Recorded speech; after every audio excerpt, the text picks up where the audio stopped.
نحمده ونصلي على رسوله الكريم اما بعد فاعوذ بالله من الشيطان الرجيم بسم الله الرحمن الرحيم رب اشرح لي صدري ويسر لي امري واحلل عقدة من لساني يفقهوا قولي۔ ناظرین، پروگرام اللہ کے خوبصورت نام کے ساتھ آپ کی خدمت میں حاضر ہے۔ آج ہم اللہ سبحانہ وتعالی کے نام الشکور پر بات کریں گے۔ الشکور کا معنی ہے نہایت قدردان، تھوڑی سی محنت پر بہت زیادہ اجر دینے والا، بہت زیادہ قدردانی کرنے والا۔ اللہ سبحانہ وتعالی الشکور ہے۔ بندہ جب تھوڑا سا بھی کوئی کام کرتا ہے نیکی کا، تھوڑی سی بھی محنت کرتا ہے تو اس پر کئی گنا زیادہ بڑھا چڑھا کر اجر عطا فرماتا ہے۔ جو بندے کی تھوڑی سی عبادت پر بھی راضی ہو جاتا ہے اور بلند درجات عطا فرماتا ہے۔ دنیا کی زندگی کی قلیل سی مدت میں تھوڑی سی عبادت پر آخرت کی ہمیشہ ہمیشہ کی نعمتیں عطا فرماتا ہے جو لامحدود ہے۔ یعنی دنیا کی زندگی لمیٹڈ ہے اور آخرت ان لمیٹڈ۔ لمیٹڈ زندگی میں کام کرنے کا اجر ان لمیٹڈ، یہ ہے الشکور۔ اور بندوں کے چھوٹے چھوٹے کاموں، چھوٹی چھوٹی کوششوں کو بھی قبول کرتا ہے، ان پہ راضی ہو جاتا ہے اور ان سے خوش ہوتا ہے اور ان کو اجر عظیم عطا فرماتا ہے۔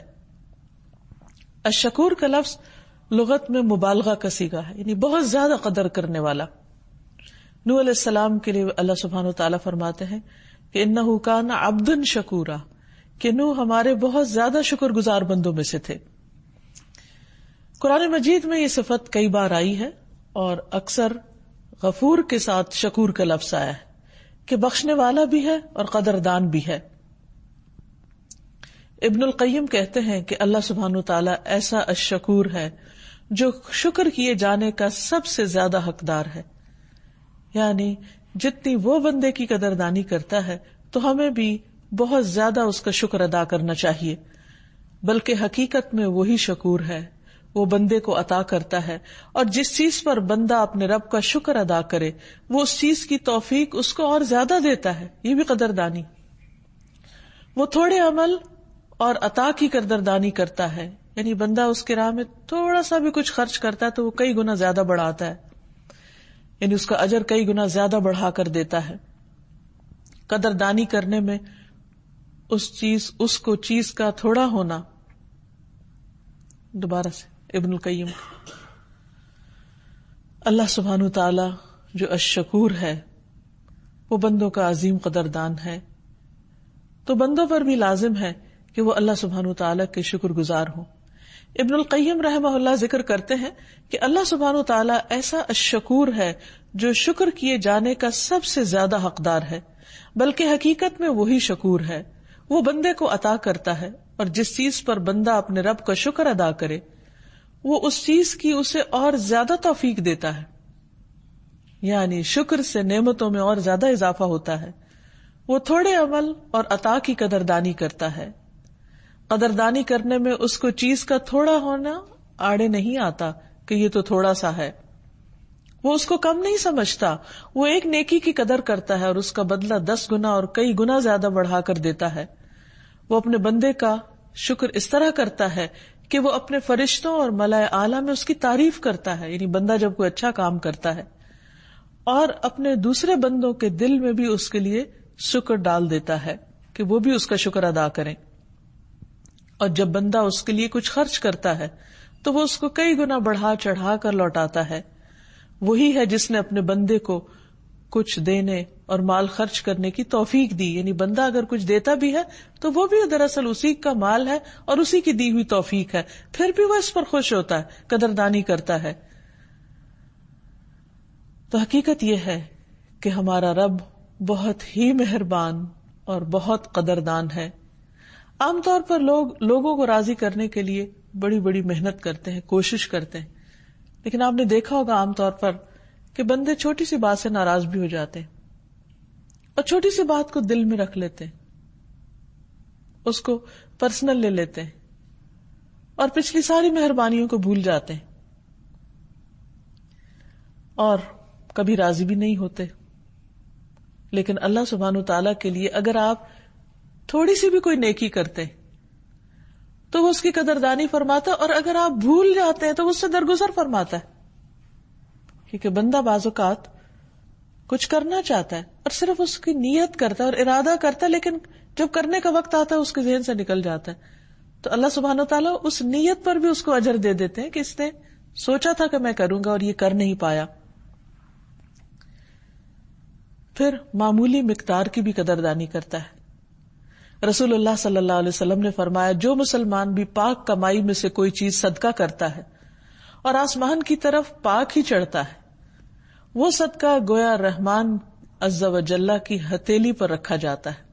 یعنی دینے کو تو بندہ بندوں کو دے رہا ہوتا ہے، لیکن در حقیقت وہ اللہ سبحانہ تعالیٰ کے ہاتھ میں جاتا ہے.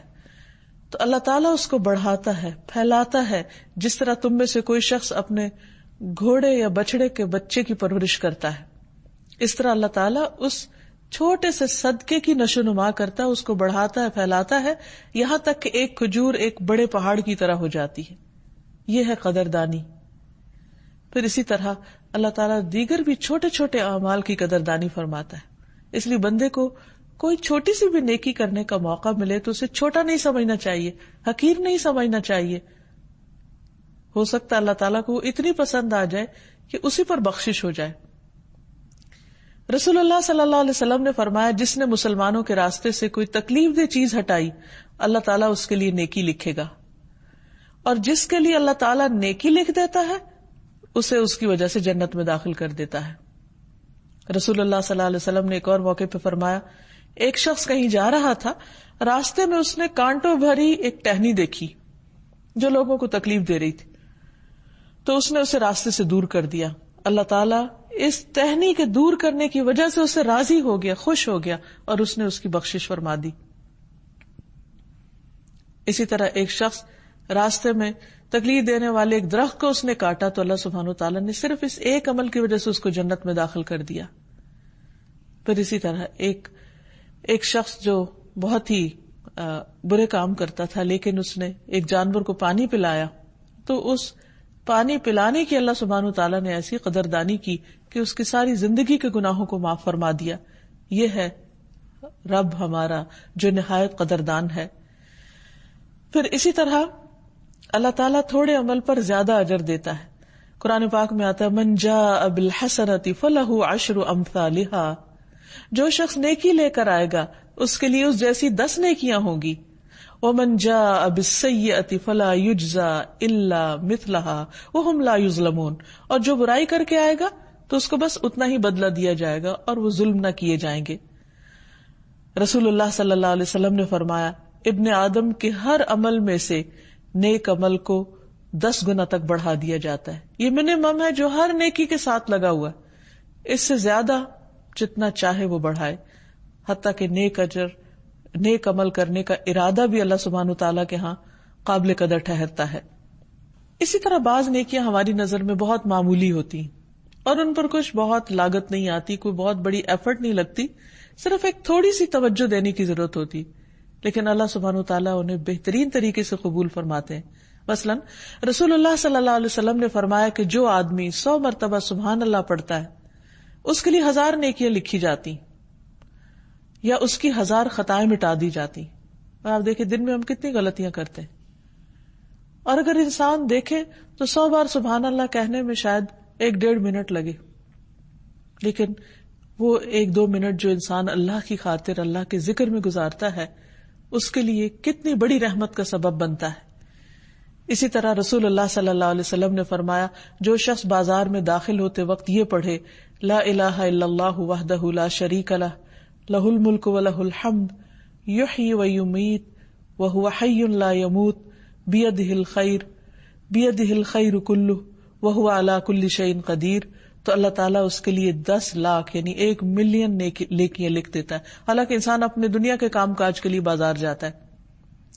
10 لاکھ گناہ معاف فرماتا ہے اور اس کے لیے جنت میں گھر تعمیر فرماتا ہے. کیونکہ بازار ایسی جگہ ہے جو انسان کو غافل کر دیتے ہیں.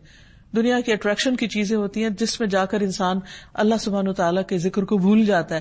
لیکن اگر کوئی اس جگہ بھی اپنے رب کو یاد کرتا ہے تو اس کا اجر و ثواب اور بھی زیادہ بڑا لکھ لیا جاتا ہے.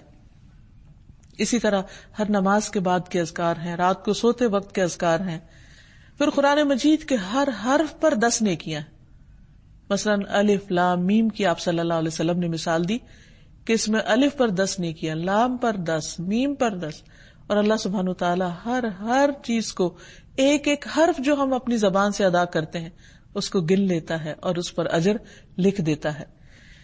اسی طرح اللہ سبحانہ تعالیٰ الشکور اس معنوں میں بھی ہے کہ کام کے مقابلے میں بہتر طور پر جزا دیتا ہے. یعنی کام اتنا بڑا نہیں ہوتا جتنی بڑی جزا ہوتی ہے جس قسم کی جزا ہوتی. مثلاً وضو کے بعد اگر کوئی شخص یہ دعا پڑھتا ہے تو اس کے لیے جنت کے 8 دروازے کھول دیے جاتے ہیں. دیکھنے میں بظاہر چند الفاظ ہیں لیکن اللہ سبحانہ تعالیٰ کو بہت محبوب ہے، اور وہ کیا ہے؟ اشہد ان لا الہ الا اللہ و اشہد ان محمدا عبدہ و رسولہ.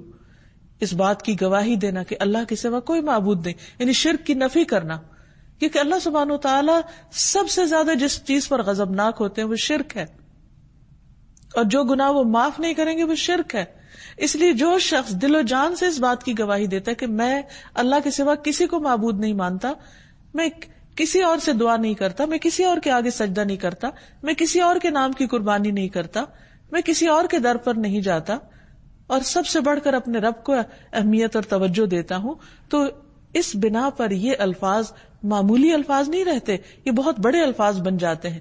اس لیے اللہ سبحانہ وتعالیٰ ایسے شخص پر راضی ہوتا ہے اور اس کے لیے اپنی جنت کے سارے دروازے کھول دیتا ہے. پھر اسی طرح جو لوگ مسجدوں میں جاتے ہیں ان کے لیے اس نے جنت میں مہمان نوازی تیار کر رکھی ہے. نبی صلی اللہ علیہ وسلم نے فرمایا جو شخص صبح و شام مسجد جاتا ہے اللہ تعالیٰ جنت میں اس کی مہمانی کا سامان کرے گا. وہ صبح اور شام جب بھی مسجد جائے گا اس کے لیے وہ تیاریاں وہاں جاری رہیں گی. اب انسان جب مسجد جانے کا عادی ہو جاتا ہے تو یہ نیکی وہ معمولی نیکی سمجھ کے کرتا ہے اور شاید اس کو کبھی خیال بھی نہیں آتا کہ وہ کوئی بڑا کام کر رہا ہے، لیکن اس پر اللہ سبحانہ وتعالیٰ اس کے نہایت حد درجے کی قدردانی فرماتے ہیں اور اس کے لیے اجر و ثواب لکھ دیتے ہیں. پھر اسی طرح کچھ اور بھی چھوٹے چھوٹے کام ہیں جو بظاہر دیکھنے میں معمولی ہیں اور روٹین میں انسان کرتا رہتا ہے، لیکن اس کے بدلے جنت کے خوبصورت بالا خانوں کا وعدہ کیا گیا ہے. رسول اللہ صلی اللہ علیہ وسلم نے فرمایا جنت میں ایسے کمرے ہیں کہ اس کے باہر والے حصے کو اس کے اندر سے دیکھ سکیں گے اور اس کے اندر والے حصے کو باہر سے دیکھ سکیں گے. اللہ تعالیٰ نے انہیں ایسے انسان کے لیے تیار کیا ہوا ہے جو لوگوں کو کھانا کھلائے، سلام کو عام کرے، یعنی سلام خوب خوب کرے، اور رات کو نماز ادا کرے جب لوگ سو رہے ہوں. پھر اسی طرح نبی صلی اللہ علیہ وسلم نے فرمایا جنتی لوگ اپنے سے بلند کمرے والوں کو اوپر سے اس طرح دیکھیں گے جیسے چمکتے ستارے کو صبح کے وقت دیکھا جاتا ہے جو ایک اکیلا باقی رہ جاتا ہے، یعنی سب کی توجہ کا مرکز ہوتا ہے. تو آسمان کے کنارے پورب یا پچھم میں دیکھتے ہیں، ان میں ایک دوسرے سے افضل ہوگا. لوگوں نے عرض کیا یا رسول اللہ صلی اللہ علیہ وسلم یہ تو انبیاء کے محلات ہوں گے جو اتنے آبویس اور اتنے چمکتے ہوئے جنہیں ان کے سوا اور کوئی پا نہ سکے گا. آپ نے فرمایا نہیں، اس ذات کی قسم جس کے ہاتھ میں میری جان ہے، یہ ان لوگوں کے لیے ہوں گے جو اللہ تعالیٰ پر ایمان لائے اور جنہوں نے انبیاء کی تصدیق کی کہ انبیاء نے جو کچھ فرمایا سچ فرمایا. پھر اسی طرح ہم دیکھتے ہیں کہ جب ہم اللہ سبحانہ تعالیٰ کی راہ میں چھوٹی سی بھی کوئی چیز خرچ کرتے ہیں تو اس پر بھی اللہ تعالیٰ کئی گنا بڑھا چڑھا کر اس اجر عطا کرتے ہیں، خصوصاً وہ مال جو ہم اللہ کے دین کے لیے خرچ کرتے ہیں، فی سبیل اللہ خرچ کرتے ہیں. فرمایا مثل الذین ينفقون اموالهم فی سبیل اللہ کمثل حبۃ انبتت 7 سنابل فی کل سنبلۃ 100 حبۃ واللہ یضاعف لمن یشاء واللہ واسع علیم. ان لوگوں کی مثال جو اپنے مال اللہ کے راستے میں خرچ کرتے ہیں ایک دانے کی مثال کی طرح ہے جس زمین میں بویا جائے، جس سے 7 خوشے نکلے اور ہر خوشے میں پھر 100 دانے ہوں، اور اللہ تعالیٰ جس کے لیے چاہتا ہے بڑھاتا ہے، اور اللہ تعالیٰ وسعت والا ہے، علم والا ہے. یعنی ایک عام حصی مثال سے بات سمجھائی گئی کہ مثلا تم ایک بیج زمین میں ڈالتے ہو اور دیکھتے ہو کہ اس سے جو پودا نکلا ہے اس میں 700 بیج لگے ہوئے ہیں، 700 دانے لگے ہوئے ہیں. تو اسی طرح تم اللہ سبحانہ تعالیٰ کی راہ میں ایک معمولی سی چیز، ایک بیج جتنے سائز یا وزن کی چیز بھی تم اللہ کی راہ میں صدق کی نیت کے ساتھ خرچ کرو گے تو اس کا اتنے گنا زیادہ بڑا اجر اپنے سامنے پاؤ گے. پھر اسی طرح کسی بیمار کی عیادت کرنے پر 70,000 فرشتوں کی دعاؤں کا اور استغفار کا وعدہ کیا گیا ہے. پھر اسی طرح آپ صلی اللہ علیہ وسلم نے یہ بھی فرمایا کہ ایک آدمی نے اللہ کے راستے میں ایک اونٹنی صدقہ کی جس کی ناک میں نکیل پڑی ہوئی تھی. آپ نے فرمایا کہ اس آدمی کو قیامت کے دن 700 اونٹنیاں ملیں گی جن کی ناک میں نکیل ہوگی، یعنی ایک کے بدلے میں 700 گنا اجر. پھر اللہ سبحانہ و تعالیٰ کے راستے میں اگر کوئی چیز ایک جوڑے کی شکل میں خرچ کرتا ہے تو اللہ تعالیٰ اسے جنت کے دروازوں سے بلائے گا اور ہر دروازہ اس کے لیے کھلا ہوگا کہ اور پکارا جائے گا کہ ادھر سے آؤ اور ادھر سے آؤ، یہ دروازہ زیادہ بہتر ہے. جوڑے کا مطلب یہ ہے کہ جیسے اگر ایک بکری کرے تو ایک نہیں دو، کیونکہ دو سے پھر وہ آگے ملٹی پلائی ہوتی ہیں. اسی طرح مثلا کپڑا ہے تو ایک کپڑا نہیں 2 کپڑے تاکہ وہ ایک جوڑا بن جائے. اسی طرح باقی چیزیں بھی، کیونکہ ایک چیز ہوتی ہے اور 2 تو جوڑا خرچ کرنے کا اجر و ثواب اور بھی زیادہ بتایا گیا. پھر اسی طرح جب اللہ سبحانہ وتعالیٰ کے لیے انسان قرض حسنہ دیتا ہے، یعنی اللہ کے راستے میں مال خرچ کرتا ہے، تو اس پر وعدہ کیا گیا ان تقرضوا اللہ قرضا حسنا یضاعف لکم ویغفر لکم واللہ شکور حلیم. اگر تم اللہ کو قرض دو گے، اچھا قرض یعنی جس میں نیت بھی اچھی ہو اور جو خرچ کرنے کی جگہ ہے وہ بھی بہت اچھی ہو، تو اللہ تعالیٰ اسے تمہارے لیے کئی گنا زیادہ کر دے گا اور تمہیں بخش بھی دے گا، تمہارے گناہوں کو بھی معاف کر دے گا. اور اللہ تعالیٰ بڑا ہی قدردان اور بے حد حلم والا ہے، بردبار ہے. پھر اسی طرح اگر کوئی شخص کسی کو قرضہ دیتا ہے تو اس قرضے کا اجر، صدقے کا ثواب 10 گنا اور قرضے کا 18 گنا اجر لکھا جاتا ہے. پھر قرضے پہ اگر کوئی مہلت دیتا ہے تو جتنی وہ مہلت دیتا ہے اس کے لیے روزانہ اس اماؤنٹ کے برابر صدقے کا اجر لکھ لیا جاتا ہے. یعنی حالانکہ وہ واپس ملے گا اس کو، لیکن جب تک وہ مقروض کے پاس ہے تو اتنا زیادہ مال اس کے صدقے کے طور پر روزانہ اس کے نام اعمال میں ایڈ کر دیا جاتا ہے. پھر اسی طرح جب انسان اللہ کی خاطر کوئی چیز چھوڑ دیتا ہے، یعنی ابھی تک تو ہم نے دیکھا نا کہ جب انسان اللہ کی خاطر کچھ کرتا ہے تو اس کا اجر کئی گنا زیادہ ہے. اسی طرح بسا اوقات انسان اللہ کے ڈر سے یا اللہ کی ناراضگی میں کچھ کام چھوڑ دیتا ہے یا بعض اوقات اپنا حق چھوڑ دیتا ہے، تو اس کی بھی اللہ سبحانہ و تعالیٰ بہترین قدردانی فرمائے گا.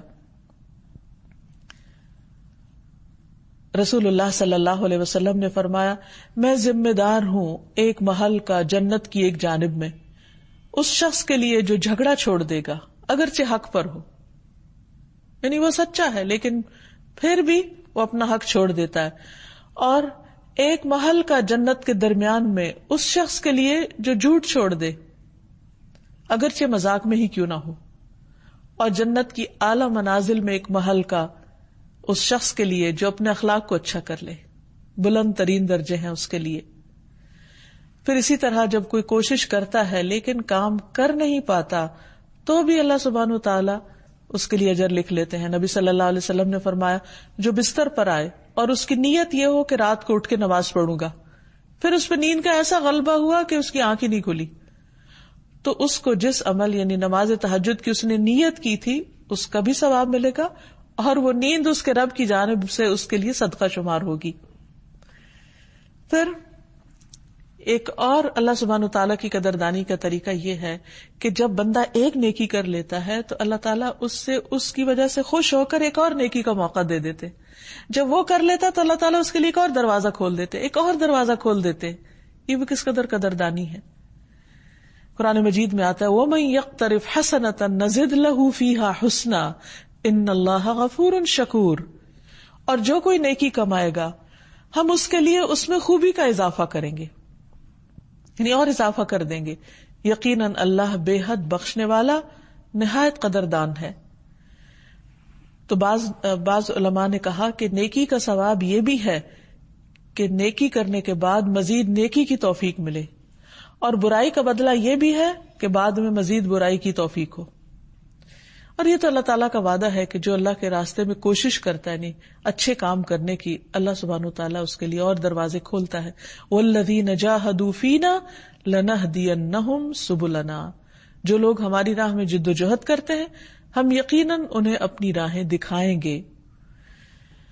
پھر اسی طرح اللہ سبحانہ تعالی اپنے نافرمانوں کے اعمال کی بھی قدردانی کرتا ہے. ان کے لیے آخرت میں تو کچھ نہیں، لیکن ان کے لیے دنیا میں آسانیاں پیدا کر دیتا ہے، دنیا میں کسی شکل میں ان کو نعمتیں دے دیتا ہے. رسول اللہ صلی اللہ علیہ وسلم نے فرمایا بے شک اللہ تعالیٰ کسی مومن سے ایک نیکی کا بھی ظلم نہیں کرے گا. یعنی یہ ہو نہیں سکتا کہ آپ کچھ بھی کریں اور اس کا اجر کہیں نہ ہو، وہ ضرور ملے گا اور اسے اس کا بدلہ عطا کیا جائے گا اور آخرت میں بھی اس کو جزا دی جائے گی. اور کافر کو دنیا میں ہی بدلہ دے دیا جاتا ہے ان نیکیوں کا جو وہ اللہ کے لیے کرتا ہے.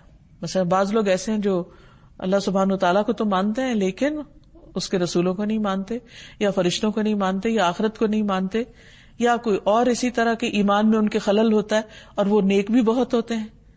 تو آخرت میں تو ان کے لیے کچھ نہیں، لیکن دنیا میں کسی نہ کسی شکل میں ان کو ریوارڈ دے دیا جاتا ہے، یہاں تک کہ آخرت میں جب فیصلہ ہوگا تو ان کی کوئی نیکی نہ ہوگی جس کا اسے بدلہ دیا جائے. رسول اللہ صلی اللہ علیہ وسلم نے فرمایا جب کوئی کافر نیک عمل کرتا ہے تو اس کی وجہ سے دنیا ہی میں اسے اس کا لقمہ کھلا دیا جاتا ہے، یعنی اس کے رزق میں اضافہ کر دیا جاتا ہے، یا اس کی نعمتوں یا سہولتوں میں اضافہ کر کے اس کا اجر وہیں برابر کر دیا جاتا ہے. اب یہ کہ جب ہمیں اللہ سبحانہ تعالیٰ کے اس نام کا علم ہو جائے اور اس صفت کی قدردانی ہو جائے اور ہم اس کو پہچان جائیں تو پھر ہمارا فرض یہ بنتا ہے کہ ہم اللہ سبحانہ تعالیٰ کی نعمتوں پر شکر ادا کرنے والے ہوں، جو کچھ اس نے ہمیں عطا کیا ہے اس کے قدردان ہوں اور اس کی دعا بھی کریں. جیسے حضرت سلیمان علیہ السلام نے دعا کی تھی رب اوزعنی ان اشکر نعمتک التی انعمت علی وعلی والدی وان اعمل صالحا ترضاہ وادخلنی برحمتک فی عبادک الصالحین. اے میرے رب مجھے توفیق دے کہ میں تیری نعمت کا شکر ادا کروں جو تو نے مجھ پر اور میرے ماں باپ پر کی، اور یہ کہ میں نیک عمل کروں جسے تو پسند کرے، یعنی نیک اعمال کی توفیق مانگے اور اپنی رحمت سے مجھے اپنے نیک بندوں میں شامل کر لے. پھر اسی طرح اس سے ملتی جلتی ایک اور دعا بھی ہے جس میں اولاد کو نیک بنانے کی بھی دعا مانگتا ہے انسان. پھر ہر نماز کے بعد شکر ادا کرنے کی توفیق مانگنی چاہیے. نبی صلی اللہ علیہ وسلم نے حضرت معاذ کا ہاتھ پکڑا اور فرمایا اللہ کی قسم اے معاذ مجھے تم سے محبت ہے. یعنی آپ دیکھیے اللہ سبحانہ تعالیٰ کے حبیب کس طرح اپنے ساتھیوں کے ساتھ محبت کا اظہار کرتے ہیں. اور ساتھ ہی فرمایا کہ میں تمہیں وصیت کرتا ہوں کہ ہر نماز کے بعد اس دعا کو پڑھنا مت بھولنا. اور وہ دعا کیا ہے؟ رب اعنی علی ذکرک و شکرک و حسن عبادتک. اے میرے رب تو میری مدد فرما کہ میں تیرا ذکر کر سکوں، تیرا شکر ادا کر سکوں اور تیری خوبصورت عبادت کر سکوں، کیونکہ نیکیوں کی توفیق تو اللہ سبحانہ تعالیٰ ہی دیتا ہے نا. تو اس دعا کو پڑھنا کبھی بھی بھولنا نہیں چاہیے. پھر اسی طرح انسان اللہ سبحانہ تعالیٰ سے ہر حال میں شکر کی توفیق مانگتا رہے، کیونکہ اس کا وعدہ ہے لئن شکرتم لازیدنکم. اگر تم شکر ادا کرو گے تو میں تمہیں اور زیادہ نعمتیں عطا کروں گا، اور اگر تم نے ناشکری کی تو میری سزا بھی بہت سخت ہے. تو اگر کوئی شخص یہ چاہتا ہو کہ اس کی نعمت کا زوال نہ ہو، اس کی نعمت اس پر باقی رہے، اور اللہ سبحانہ تعالیٰ نے اس کو جس اچھے حال میں رکھا ہوا ہے اس پر وہ اللہ کا شکر ادا کرتا رہے، اور پھر عام اٹھتے بیٹھتے بھی الحمدللہ کہے، کچھ کھائے پیے تو الحمدللہ کہے، کوئی نعمت پائے، کوئی اچھی چیز دیکھے تو اللہ کو یاد کرے، اور سجدوں میں بھی اللہ تعالیٰ کا شکر ادا کرے، سجدہ تلاوت میں نعمت کے شکر کی توفیق مانگے. ابو سعید خدری کی روایت ہے، وہ کہتے ہیں کہ میں نے خواب میں دیکھا کہ جیسے میں ایک درخت کے نیچے ہوں اور وہ درخت سورۃ صاد پڑھ رہا ہے، اور جب وہ آیت سجدہ پہ آتا ہے تو سجدہ کرتا ہے اور یوں دعا کرتا ہے اللہم اغفر لی بہا، اللہم حط عنی بہا وزرا واحدث لی بہا شکرا وتقبلها منی کما تقبلت من عبدک داؤد سجدتہ. اے اللہ مجھ سے اس کی وجہ سے گناہ معاف کر دے، میرے لیے اس کے ذریعے شکر نعمت پیدا کر دے، اور مجھ سے قبول فرما لے جیسے تو نے اپنے بندے داؤد سے ان کا سجدہ قبول فرمایا تھا. تو میں رسول اللہ صلی اللہ علیہ وسلم کے پاس صبح سویرے گیا اور آپ کو بتایا تو آپ نے فرمایا اے ابو سعید تم نے بھی سجدہ کیا؟ میں نے عرض کیا نہیں۔ آپ نے فرمایا کہ تم درخت کی نسبت سجدہ کرنے کے زیادہ مستحق تھے۔ پھر رسول اللہ صلی اللہ علیہ وسلم نے سورۃ صاد کی تلاوت فرمائی اور جب آپ آیت سجدہ پر آئے تو سجدہ کیا، تو سجدے میں آپ نے وہی فرمایا جو درخت نے سجدے میں کہا تھا۔ تو ہمیں سجدوں میں بھی اپنے رب کا شکر ادا کرنا چاہیے۔ پھر یہ کہ کوئی بھی چیز جو ہم اللہ کی دی ہوئی نعمتوں میں سے استعمال کریں ان پر شکر کرنا چاہیے، کیونکہ یہ شکر جو ہے یہ عبادت بھی ہے۔ اللہ تعالیٰ فرماتے ہیں یا ایھا الذین آمنوا کلوا من طیبات ما رزقناکم واشکروا للہ ان کنتم ایاہ تعبدون۔ اے لوگو جو ایمان لائے ہو ان پاکیزہ چیزوں میں سے کھاؤ جو ہم نے تمہیں بطور رزق دی ہیں، اور اللہ کا شکر کرو اگر تم اس کی عبادت کرتے ہو۔ یعنی یہ ہو نہیں سکتا کہ جو بندہ عبادت گزار ہو وہ اللہ کا شکر گزار نہ ہو پھر۔ اور قیامت کے دن اس کے بارے میں اس سے سوال بھی کیا جائے گا۔ نبی صلی اللہ علیہ وسلم نے فرمایا قیامت کے دن اللہ تعالیٰ فرمائیں گے اے ابن آدم میں نے تجھے گھوڑوں اور اونٹوں پر سوار کیا، اگر آج کی زبان میں کہیں کہ گاڑیوں اور کاروں اور جہازوں پر سوار کیا، اور عورتوں سے تیرا نکاح کیا، اور میں نے تجھے اس حال میں رکھا کہ تم سردار تھے، لگان وصول کرتے تھے، فأین شکر ذالک، تو ان تمام چیزوں کا شکر کہاں ہے؟ یعنی اللہ تعالیٰ ان چیزوں کے بارے میں پوچھے گا وَلَتُسْأَلُنَّ يَوْمَئِذٍ عَنِ النَّعِيمِ۔ لیکن صرف اس خیال سے ہی شکر نہیں کرنا چاہیے کہ شکر کے بارے میں پوچھا جائے گا، بلکہ شکر ادا کرتے رہنا چاہیے، کیونکہ شکر ادا کرنے سے نعمتوں میں اضافہ ہوتا ہے۔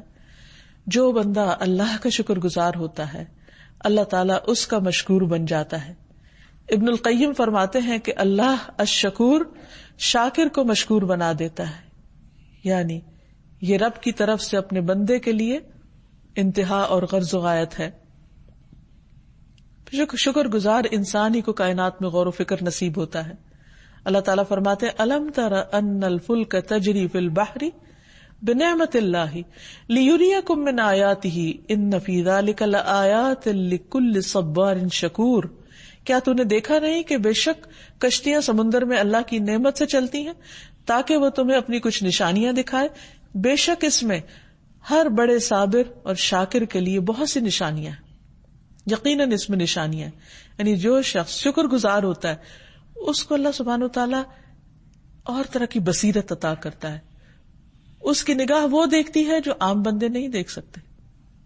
شکر انسان کے غور و فکر میں اور نعمتوں کی قدردانی کے احساس میں اضافہ کرتا ہے۔ شکر گزار ہی عبرت لینے والا ہوتا ہے۔ قرآن مجید میں اللہ تعالیٰ فرماتے ہیں وَلَقَدْ أَرْسَلْنَا مُوسَى بِآيَاتِنَا أَنْ أَخْرِجْ قَوْمَكَ مِنَ الظُّلُمَاتِ إِلَى النُّورِ وَذَكِّرْهُمْ بِأَيَّامِ اللَّهِ إِنَّ فِي ذَلِكَ لَآيَاتٍ لِكُلِّ صَبَّارٍ شَكُورٍ۔ اور بلا شبہ یقیناً ہم نے موسیٰ علیہ السلام کو اپنی نشانیاں دے کر بھیجا کہ اپنی قوم کو اندھیروں سے روشنی کی طرف نکال کے لاؤ اور انہیں اللہ کے دن یاد دلاؤ۔ بلا شبہ اس میں ہر اس شخص کے لیے بہت نشانیاں ہیں جو بہت صبر کرنے والا، بہت شکر کرنے والا ہے۔ یعنی انسان پچھلی قوموں کے جب حالات پڑھتا ہے اور عبرتناک واقعات پڑھتا ہے تو ان سے عبرت لیتے ہوئے بھی اللہ کا شکر ادا کرے کہ جس نے ہمیں امن کی حالت میں رکھا ہوا ہے۔ اسی طرح جو شخص نعمت پر شکر کرتا ہے اس کا اجر بہت بڑا ہو جاتا ہے، اس کا مقام بلند ہوتا ہے۔ رسول اللہ صلی اللہ علیہ وسلم نے فرمایا کھانے والا شکر گزار صبر کرنے والے روزہ دار کے برابر ہے۔ یعنی روزہ رکھنا ایک مشکل کام ہے، لیکن اگر کوئی شخص روزہ رکھ کے کمپلین کرتا ہے مجھے بھوک لگی ہے اور مشکل ہو رہی ہے، اس کے برعکس کوئی شخص کھا کر اللہ کا شکر ادا کر دیتا ہے تو اس کا اجر کہیں زیادہ بڑھ جاتا ہے۔ پھر اسی طرح دنیا کا غم اس سے دور ہوتا ہے، کیونکہ انسان کے اندر ایک پازیٹو تھنکنگ جنم لیتی۔ جب انسان نعمتوں کو دیکھنے لگتا ہے تو وہ محرومیاں بھول جاتا ہے، محرومی کا احساس دل سے نکل جاتا ہے، اس کی تکلیف کم ہو جاتی۔ وہی جیسے ہاف گلاس ایمپٹی اور ہاف فل، ایک ہی گلاس اگر آدھا خالی اور آدھا بھرا ہوا ہو تو کچھ لوگ دیکھتے ہیں کہ آدھا خالی اور وہ مسلسل پریشان رہتے ہیں، اور کچھ دیکھتے ہیں کہ آدھا بھرا ہوا ہے وہ مطمئن رہتے ہیں کہ آدھا تو ہے، اگر آدھا نہیں تو آدھا تو ہے نا، جو ہے اس سے فائدہ اٹھاؤ۔ تو اس لیے جو شخص شکر گزار ہوتا ہے اس کے دل میں اطمینان اور سکون ہوتا ہے، اور وہ اللہ سبحانہ و تعالیٰ کی رحمتوں کا مستحق بن جاتا ہے. اب یہ ہے کہ اللہ تعالیٰ کا شکر گزار بننے کے لیے کیا کرنا چاہیے. سب سے پہلی بات تو یہ کہ اللہ کی دی ہوئی نعمتوں کو صحیح راستے میں استعمال کرنا چاہیے. پھر یہ کہ نعمتوں سے غفلت نہ برتی جائے. نبی صلی اللہ علیہ وسلم نے فرمایا 2 نعمتیں ایسی ہیں کہ اکثر لوگ ان کی قدر نہیں کرتے. ایک تندرستی اور دوسری فراغت، یعنی ان سے صحیح کام نہیں لیتے. جوانی میں صحت کے عالم میں عبادت نہیں کرتے، اچھے اچھے کام نہیں کرتے، بندوں کی خدمت نہیں کرتے اور اس طرح ناشکری کرتے. اور دوسرے فراغت، فرصت، کیونکہ بعض لوگوں کے پاس اتنا وقت ہوتا ہے کہ انہیں سمجھ نہیں آتی کہ کہاں استعمال کریں. تو ایسے لوگ بھی ناقدری کرتے ہیں اپنی زندگی کی. پھر یہ ہے کہ شکر کی ابتدا کم چیز سے ہوتی، یعنی اگر چھوٹی چھوٹی چیزوں پر کوئی شکر کرنے لگ جائے تو بڑی چیزوں پر بھی شکر کرنا آ جاتا ہے. رسول اللہ صلی اللہ علیہ وسلم نے فرمایا من لم یشکر القلیل لم یشکر الکثیر، جس نے چھوٹی چیز پہ شکر ادا نہیں کیا وہ بڑی پہ بھی نہیں کرتا. کیونکہ ایک پورا ایٹیٹیوڈ ہوتا ہے، ایک رویہ ہوتا ہے، انسان کا ایک سوچ ہوتی ہے. جو اللہ سبحانہ وتعالیٰ کا شکر گزار ہوتا ہے اسے نعمتیں نظر آنے لگتی ہیں اور وہ چھوٹی نعمت کو بھی چھوٹی نہیں سمجھتا، اور جب وہ چھوٹی پہ شکر کرتا تو اللہ تعالیٰ بڑی نعمتوں کی بھی قدردانی اس کو سکھا دیتے. ورنہ ایسا انسان محروم اور بد نصیب ہوتا ہے کہ جس کے پاس بہت کچھ ہو اور پھر بھی اطمینان قلب نہ ہو، کیونکہ اس کو شکر ادا کرنا نہیں آتا. پھر اسی طرح انسان دل سے بھی شکر گزار ہو، زبان سے بھی ہو اور اپنے اعضاء کے ساتھ بھی ہو. دل سے قدردانی اور دل میں اللہ کی رضا اور دل میں ایمان کی حلاوت ہو. زبان سے انسان بول کر بھی اس نعمت کا اظہار کرے. فَأَمَّا بِنِعْمَةِ رَبِّكَ فَحَدِّثْ. اور اسی طرح اپنے جسم کو اللہ کی اطاعت میں لگائے، نافرمانی کے کاموں سے بچے. رسول اللہ صلی اللہ علیہ وسلم نے فرمایا مجھے تو مومن کے معاملات پر تعجب ہوتا ہے اور اس کے ہر معاملے میں خیر ہی خیر ہے، اور یہ سعادت مومن کے سوا کسی کو حاصل نہیں کہ اگر اسے کوئی بھلائی حاصل ہوتی ہے تو وہ شکر کرتا ہے جو اس کے لیے سراسر خیر ہے، اور اگر اسے کوئی تکلیف پہنچتی ہے تو وہ صبر کرتا ہے اور یہ بھی سراسر خیر ہے. اگر دیکھا جائے تو انسان ہر وقت ان 2 حالتوں میں سے ایک حالت میں ہوتا ہے، یا وہ اچھے حال میں ہوتا ہے یا وہ کسی تکلیف میں ہوتا ہے. تو اب دونوں کا حل بتا دیا گیا کہ اگر حال اچھا ہے تو الحمدللہ کہو اور اللہ کا شکر دل میں محسوس کرو، اور اگر کوئی تکلیف ہے، کوئی بیماری ہے، کوئی پریشانی ہے، کوئی غم ہے، کوئی فکر و فاقہ ہے تو اس پر اللہ سبحانہ وتعالیٰ سے دعا کرو اور صبر کرو، اور اللہ کے سامنے یعنی بندوں کے سامنے اللہ کی شکوے شکایات نہ کرو کہ اللہ نے مجھے یہ نہیں دیا، میرے پاس یہ نہیں ہے، وہ نہیں ہے، میرے حالات ایسے کیوں ہیں. کیونکہ کوئی بھی اللہ کا کام کسی مصلحت سے خالی نہیں ہے. اللہ تعالیٰ بعض اوقات دے کر آزماتا ہے اور بعض اوقات کوئی چیز لے کر آزماتا ہے، اور اس میں سراسر اس بندے کی بھلائی اللہ تو کو مقصود ہوتی. اللہ تعالیٰ ہمارے ساتھ بھلا کرنا چاہ رہا ہوتا ہے اور ہم سمجھ نہیں پا رہے ہوتے اپنی لا علمی کی وجہ سے، اور اسی پر ہم کمپلینٹ شروع کر دیتے ہیں. پھر اسی طرح یہ ہے کہ انسان زبان سے جب شکر ادا کرے تو بہترین کلمہ الحمدللہ کہنا ہے، جو زمین و آسمان کے درمیان کی ہر چیز کو بھر دیتا ہے.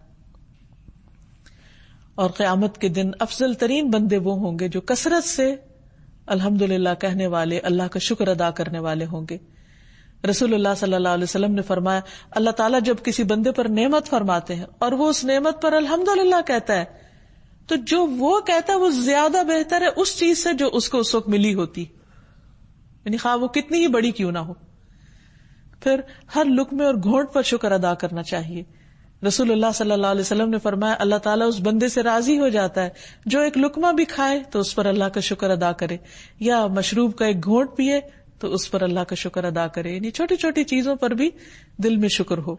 یہ نہیں کہ اس وقت بیٹھ کے رونا شروع کر دے کہ یہ کوئی کھانے کی چیز ہے، یہ میرے حصے میں یہی کیوں آیا. اگر دن بھر میں چند لقمے بھی نصیب ہوں تو اس پر بھی اللہ تعالیٰ سے راضی رہے.